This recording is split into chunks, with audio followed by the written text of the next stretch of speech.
Hello everyone, I am Liam Lawson, and for my Physics 302 honors contract, I am going to walk you through 3 problems that relate to what you're learning in your class. For today's video, I'm going to be covering in this problem, finding the Lorentz series of cosine z over 1 minus z squared, where the radius of convergence of our Lorentz series is 1. Fortunately, since the radius is so small, if you check your tutorial, you can find that our r falls in the radius of convergence for the Taylor series of both cosine z and 1 over 1 minus z. So we don't really need to worry about poles while we're doing this. We can just focus on manipulating the Taylor series of those two functions to give us a Taylor series for this one.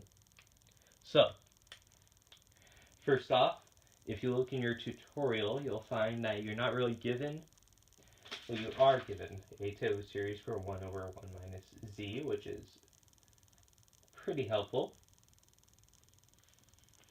So, 1 over 1 minus z is equal to the sum from n equals 0 to infinity of z to the n. And this converges, once again, over absolute value of z less than r equal to 1. So, turning this from 1 minus z into 1 minus z squared, the best way to do this is just to take the derivative, because the derivative of 1 over 1 minus z is exactly 1 over 1 minus z squared. And so we get sum n equals 0 to infinity n z to the n minus 1.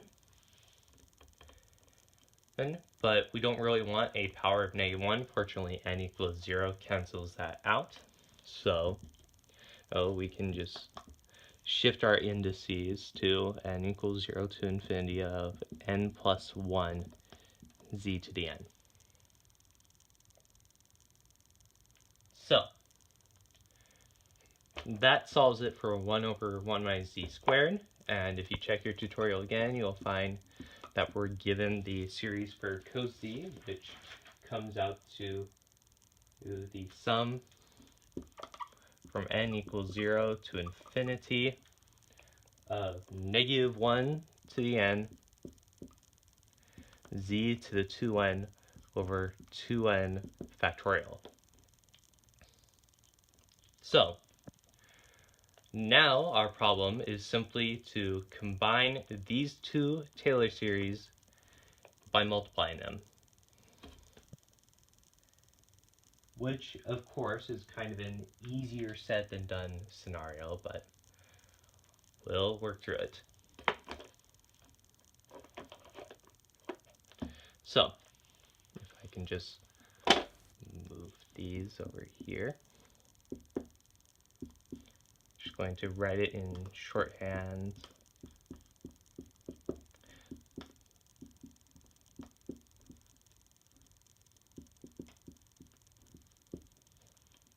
So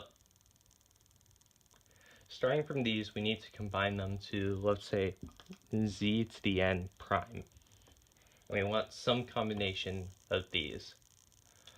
So the ways we can do it is we can take this one, we can take the coefficient of z to the n prime of this one and z to 0. We could take z squared and z to the n prime minus 2. And we can do that essentially up to the greatest multiple to less than or equal to n prime, which we can write as 2 floor function of n prime over 2. So if we take, so let's say that we have 2a and n prime minus 2a as our coefficients, and we'll sum a from 0 to floor of n prime over 2. If we plug that in, we get sum n prime is equal to 0 to infinity, so we have n prime varying over that whole range, and then a is equal to 0 to n prime over 2. And if we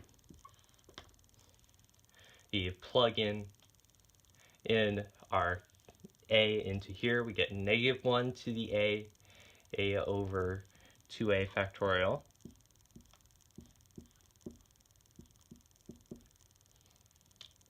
And if we plug in n factorial minus 2a into n over here, we're going to get n factorial.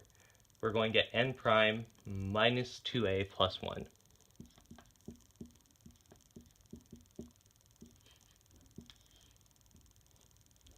And then that's all going to be multiplied by z to the n prime.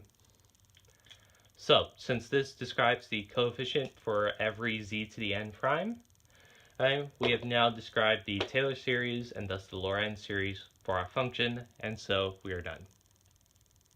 I thank you for watching the video. I hope you found it informative. Make sure to check out the other two videos. And thank you again. Bye.